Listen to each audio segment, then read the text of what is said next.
Di serdema vîrusa koronayê de yek qadên ku herî zêde bala mirovan dikêşe bazara dermansaziyê ye. Kesbazên ku dixwazin xelkê biriya dermanên sexte bişelînin jî vê hestiyariya xelkê ji xwe re bikartînin. Kesên ku dixwazin kîloyên xwe yên zêde bidin an jî dixwazin xweşvîrusa koronayê biparêzin car caran dikevin tora kesbazên dermanan. Serokê Jûra Dermansazan a Diyarbekir Mahmud Sert dibêje wan îsal li gel dozgeriyê giliyê kesbazên dermanan kirine û ji sala 2016 ve jî kesbaz ji nêz ve tên şopandin. Lê di dema pandemiyê de dîsa derketin holê. Pandemi sürecinden geçtiğimiz için Bi taybetî di dema pandemiyê de kesbazên wisa derketine holê ku ji ber hêstiyariya mirovan dikarin bi hêsanî wan bixapînin. Me çend caran giliyên malperên wisa ji internetê derman difroşin kir. Ew malper bi biryarên dozgera hatin girtin, lê mixabin bi navekî din dîsa malperên wisa vedikin. Bila xelkê me baweriye bi tiştên wisa neynin û guh bidin dermansaz û bijîşkan.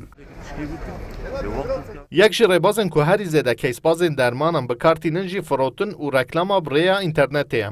Derbarê dermanên sexte û kîmyewî de dermansaz Taha Muhemed Sadaqa dibêje divê welatî bizanin ku bi teqez ew dermanên ku ji piştgirînê derbas nebûne û li dikan û malperên înternetan tên firotin nabin dermanê nexweşiyan û berovajiyê wê dibe sedema nexweşiyên nû jî.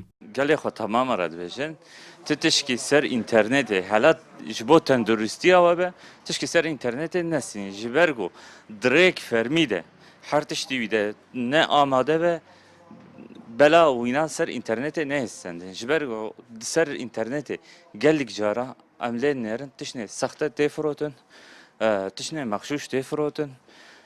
Kes li tenduristiya însan godarî nake qes got li perê xwe digirî.